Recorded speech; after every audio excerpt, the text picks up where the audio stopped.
안녕하세요. 현실주의자입니다. 구독, 좋아요 한번 부탁드릴게요.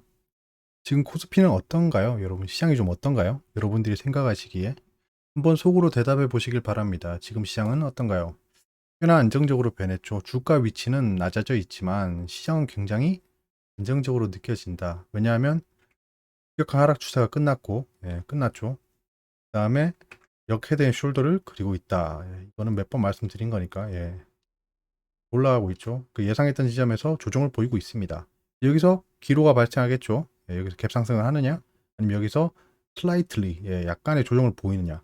조정을 보여도 여기 갭 상승했는 곳까지만 떨어지겠죠. 그럼 갭을 메운다라고 하죠. 굳이 뭐 갭을 메울 필요는 없습니다. 하지만 기술적 분석상 갭을 메우는 경우가 굉장히 흔하기 때문에 확률적, 경험적으로 그렇게 얘기하는 거죠. 일단 투매는 줄어든 상황입니다. 더 이상 반대 매매에 지옥에 빠질 필요가 없다. 반대 매매 얘기가 언제 나와야 되냐? 여기 전저점 깨고 내려갈 때 이쯤에서 반대 매매가 나올 수 있습니다. 그전에는 다신 반대 매매란 얘기는 나올 이유가 없습니다. 현재. 아직도 하락 추세는 자명합니다. 지금 뭐 지붕 뚫고 올라간다라는 장밋빛 미래보다는 좀 시장을 지켜보는 게 중요하다라는 말씀을 한번 더 드려보고요. 단기 바닥 가능성 발생했다고 말씀드렸고 지금 단기 바닥을 형성하고 있습니다. 인버스 통해 해치하고 있고 여기서 추세가 조금 돌아간다면 인버스는 비중을 줄일 예정입니다.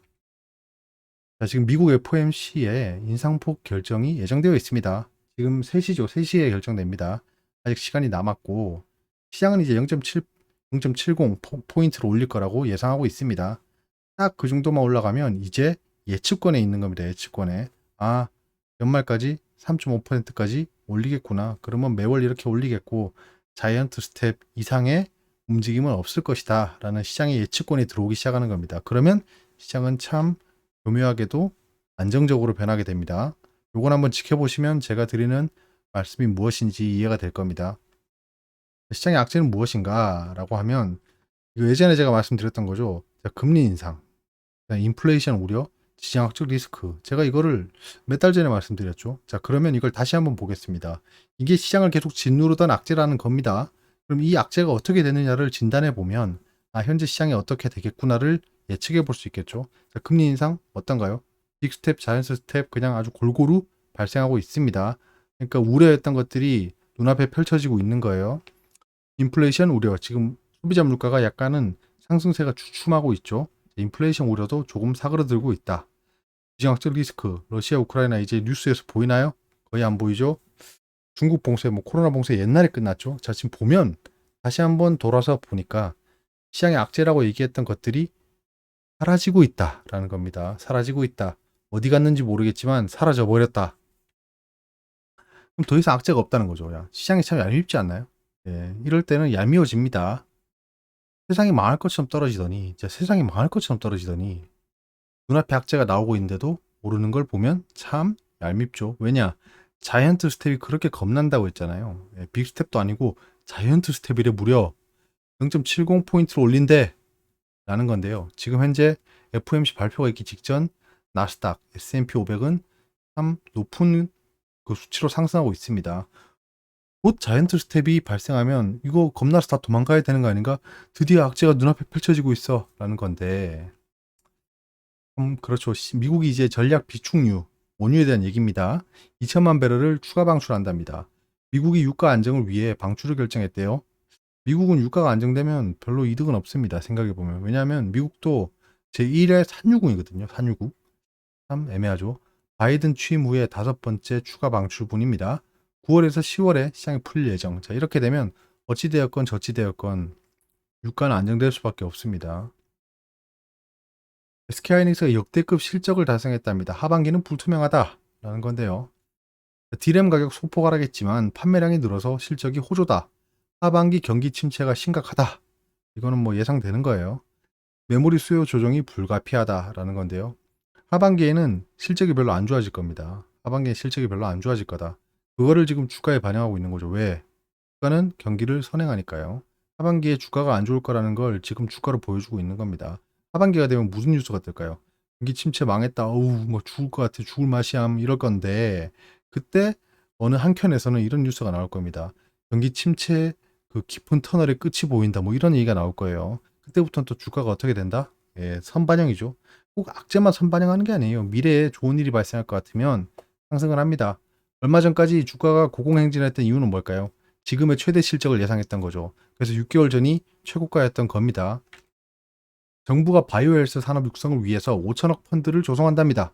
대통령 바이오헬스 국가 핵심 전략 산업 육성 계획 이렇게 단어를 붙여줬으면 정말 가독성이 떨어지죠. 바이오헬스를 국가 핵심 전략으로 전략 산업으로 육성할 계획이다라는 거죠. 이렇게 되면 어떻게 될까요? 예, 이거는 증시의 경험이 좀 손뼈가 굵으신 분들은 바로 알죠. 아, 규제를 완화하겠구나. 규제 샌드박스로 완화하겠구나. 라는 겁니다. 규제를 완화한다. 어떤 걸까요? 뭐 줄기세포 이런 것들이 있겠죠. 규제 완화라고 하면 무조건 줄기세포입니다. 이건 예전에 정말 고대 유산이죠. 황우석 박사 때부터 시작된 겁니다. 그래서 규제를 완화한다. 바이오 상장, 기업 가속화, 엔젤 기업들이 나오겠죠. 이런 것들이 앞으로 펼쳐질 겁니다. 제가 계속 바이오 무쇠로 얘기하는 이유가 있습니다. 결국엔 나중에는 우리가 맞았다라고 시장에 알려줄 겁니다.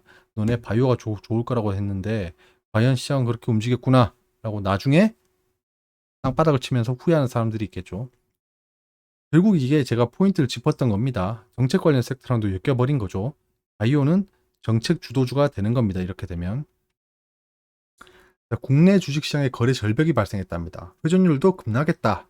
코스피 시가총액 회전율이 26일까지 6.79%랍니다.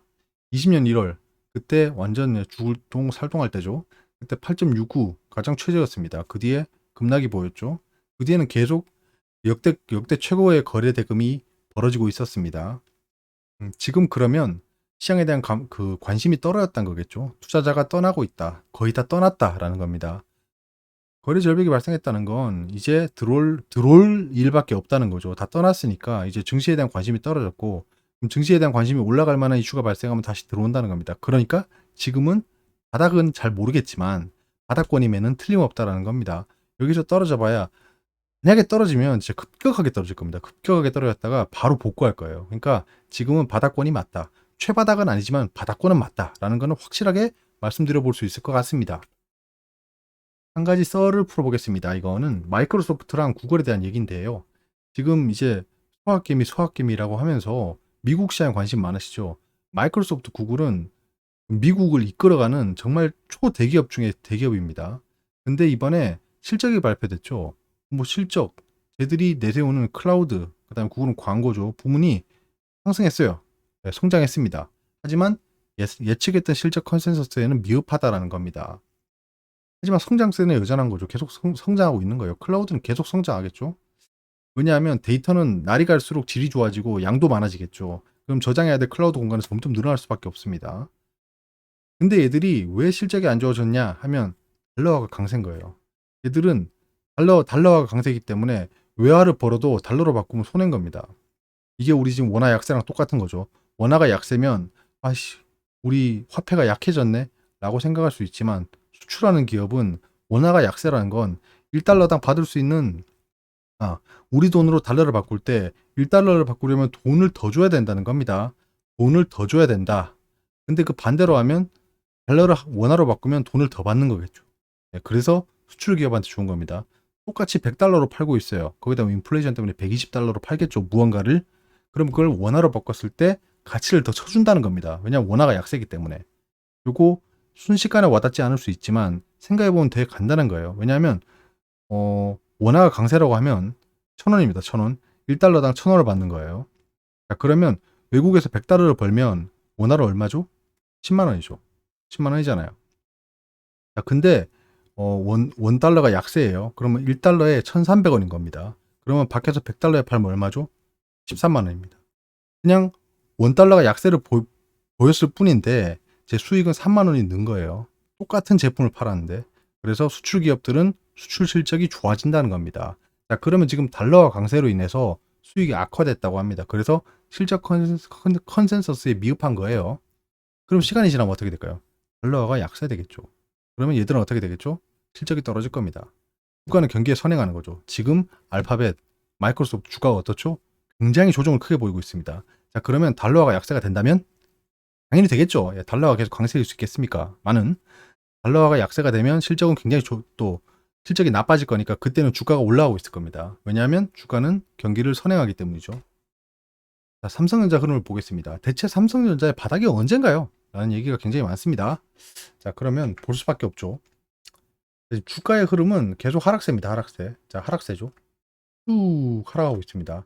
하락 추세를 그대로 지키고 있어요. 이런 트랩 스윙이 발생하지만 일단 하락 추세입니다. 트랩 스윙 발생하면 더 맹렬하게 떨어지죠. 거래량도 발생하면서 공매도도 많이 발생했죠. 여기 초록색 산이 공매도 양이라고 보시면 됩니다. 공매도 잔고다. 자, 그럼 계속 하락 추세를 그리고 있고 하락 추세 하단을 맞고 다시 상승하고 있는 겁니다. 그럼 여기서 이렇게 최소 횡보를 하겠죠. 그러니까 삼성전자는 현재 여기서 횡보를 할 확률이 높다는 겁니다. 여기서 급등할 거라는 생각은 조금 접어두는 게 어떨까 합니다. 급등을 하면 필연적으로 또 조정을 보입니다. 이렇게. 그렇기 때문에 요 라인에서 계속 움직인다. 6만원 초반에서 6만원 중반까지 삼성전자는 계속 움직일 거다. 한동안은 눈치를 보겠죠. 만약에 여기서 떨어진다고 해도 요 하락 추세 하단을 맞고 올라올 겁니다. 요 두 가지 케이스를 보면 되겠죠. 6만원 초반에서 중반 사이로 움직이거나 만약에 악재가 발생하면 다시 5만원 중반대까지는 떨어질 거다. 여기는 바닥권이라고 볼 수 있는 거죠. 6만원부터 5만 5천 원 사이는 삼성전자의 바닥이다. 그럼 언제 상승하느냐라고 하면 공매도 잔고를 계속 보셔야 됩니다.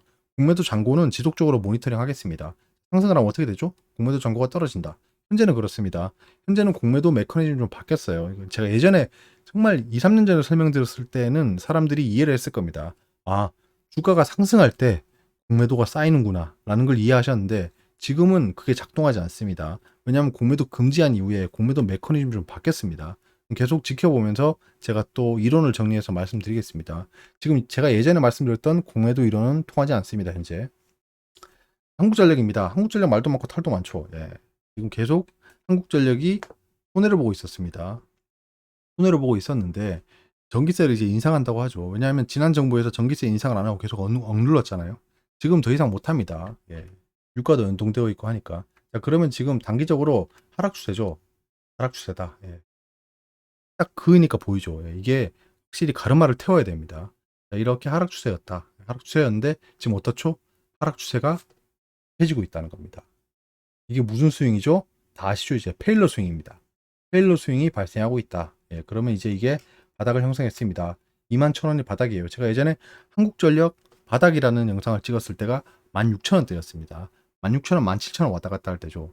그때에 비해서는 지금 30, 40% 올라 있지만 지금 주가는 다시 그때처럼 내려가진 않을 거라는 겁니다. 한국전력은 자명하게 바닥권입니다. 한국전력은 앞으로 올라갈 일밖에 없는 겁니다.